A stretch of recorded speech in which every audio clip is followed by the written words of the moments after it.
Dear friends, I would like to continue the playlist on macular surgery by addressing the issue of the macular hole and its surgery. And as I did for epiretinal membranes and macular edema, I would like to start with pathophysiological considerations, asking this question: why do we develop a macular hole? What mechanism induces this disease? So I can hear you from here saying to me, Didier, you are really looking for a fight by denying the evidence. The origins are well known.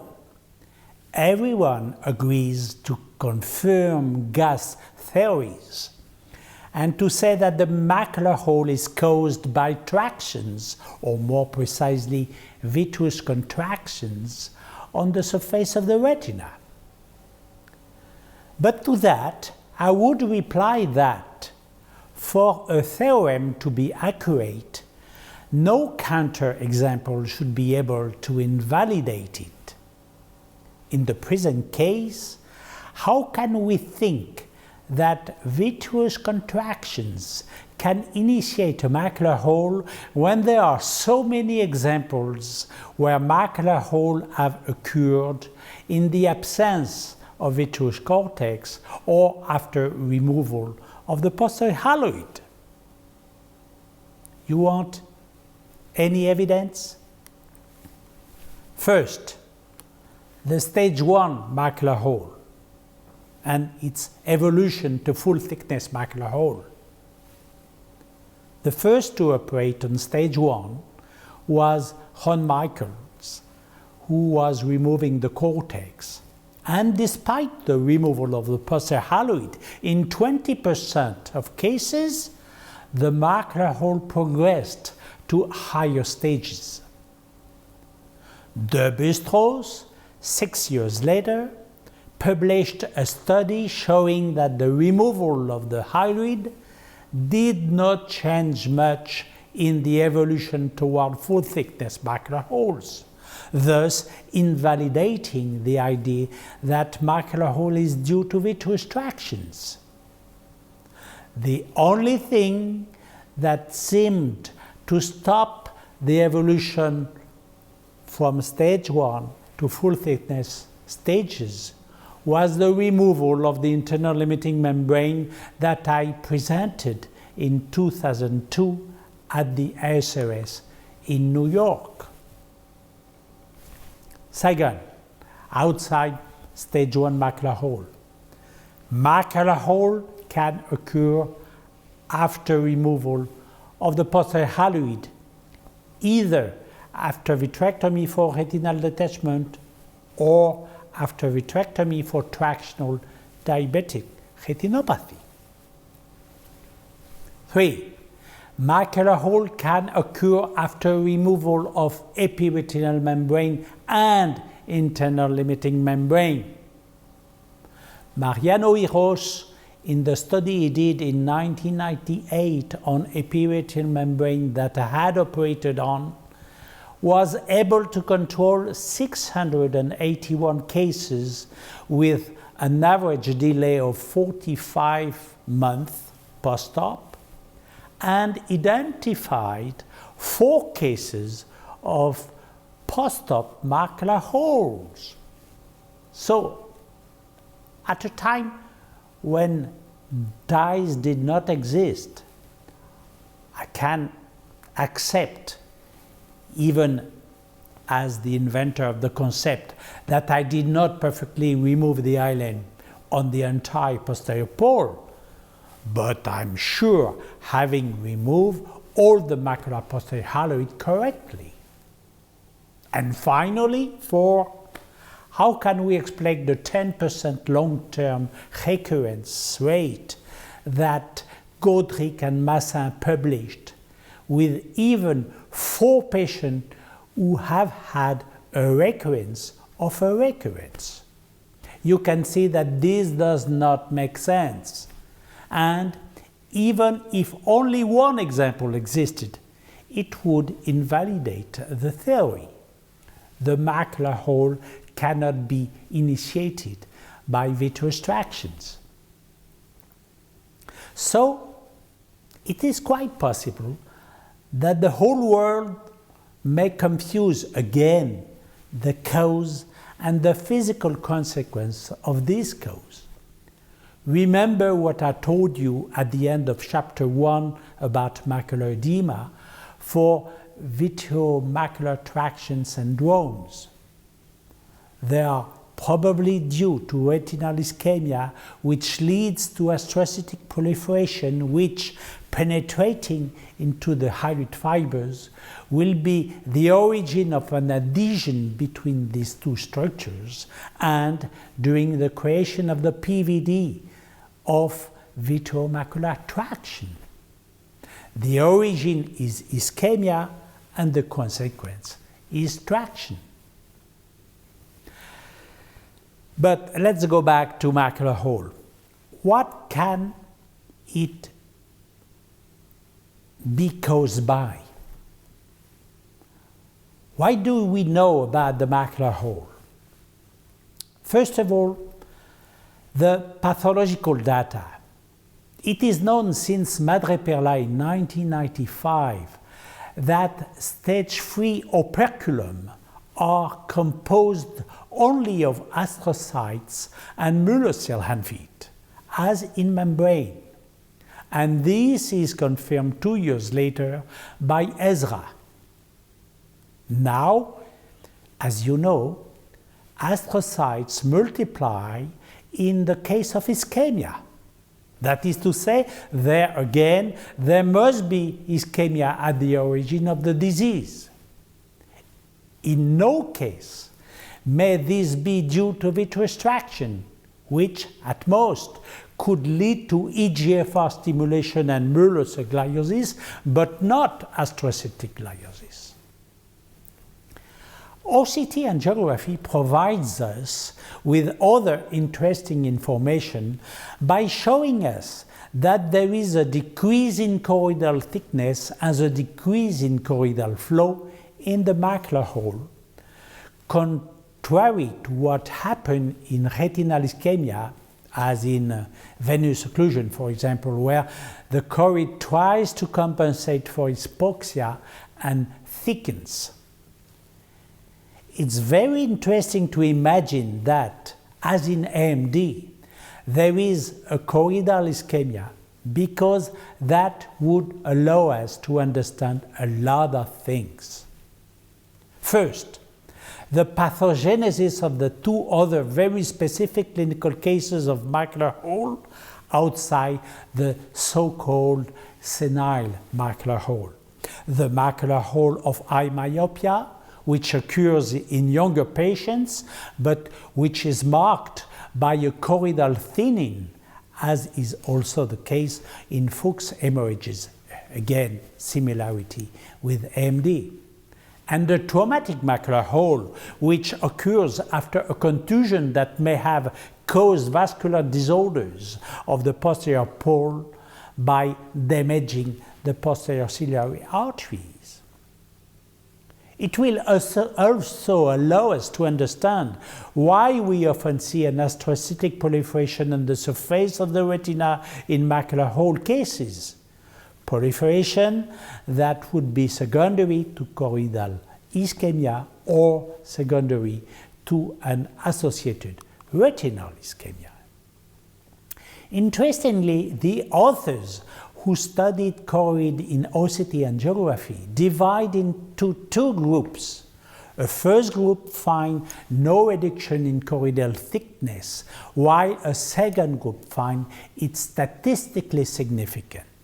In fact, the first group compares the data with the second eye, while the second group finds that the decrease in choroidal thickness and in vascular flow are identical in both eyes, but are statistically reduced compared to control eyes. This may explain the high rate of bilateralization as in AMD. We must therefore rely on these authors whose methodology is much more precise than that used by the first group. And finally, all of them attribute a role to the choroidal perfusion disorder in the pathogenesis of macular hole. Thus, if retinal ischemia is at the origin of the epiretinal membranes with all its variants according to the haloid status, including the vitreomacular traction syndrome, then the choroidal ischemia would be at the origin of the macular hole, and the haloid status would interfere for the clinical form of the hole. But why do these choroidal ischemic disorders that cause macular hole and AMD occur in the macula? So, of course, the first thing that comes to mind is that special macular fragility related to the enormous blood flow requirements for its functioning. I showed at the French Society of Ophthalmology in 1985, using a pulsed microdoppler with a helium neon guide, to selectively measure the flow of the short posterior ciliary retromacular arteries, that the transition from the darkness to light is accompanied by 5 to 7 times more blood flow in the retromacular choroid. But the choroid, which receives 80% of the ocular blood, must be able to adapt to these specific demands. There must be another reason. In the brain, ischemia occurs preferentially at the level of the watershed zones. This is to say, the areas separating two neighboring arterial systems.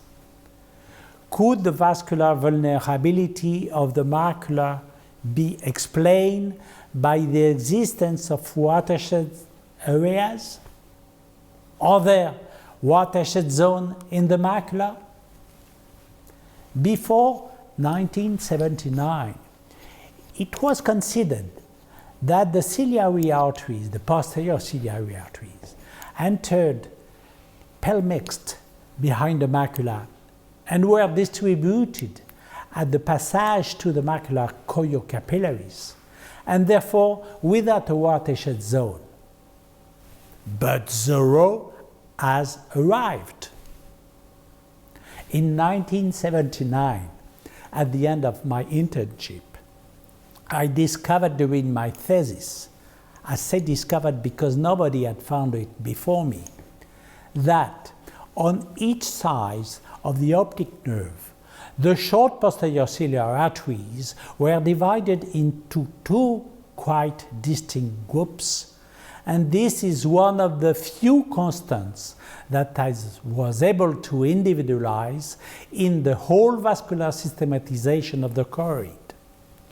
A first group of 5 to 6 arteries, which I called paraoptic ciliary arteries, enter along the optic nerve and vascularize a portion of choroid similar to that of the early angiographic delay area, extending to the macula. The second group, the distal ciliary arteries, including the long posterior ciliary artery, enter on the temporal side behind the macula and spread out centrifugally. They are larger and more numerous than the paraoptic arteries, from which they are separated by a kind of silent valley. So I made catheterization of these paraoptic and distal trunks to inject them with different colors. Here the paraoptic trunk in white and the distal trunk in black, And you can see that the watershed zone separating these two groups of arteries passes through the macula. This thesis was awarded the Chibret Prize, that is to say the prize of the best French thesis of the year, and everything has been published. This discovery confirms the hypothesis that there is at the macular level a watershed zone, and therefore that the macular hole could be due to a choroidal ischemia at the macular level.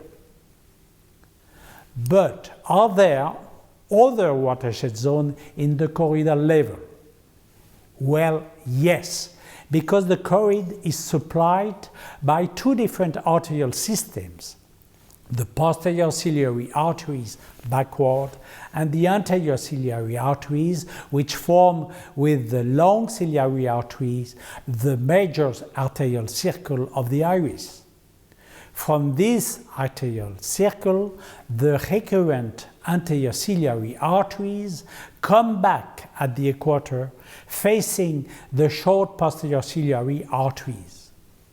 Sometime there will be anastomosis between these two different systems.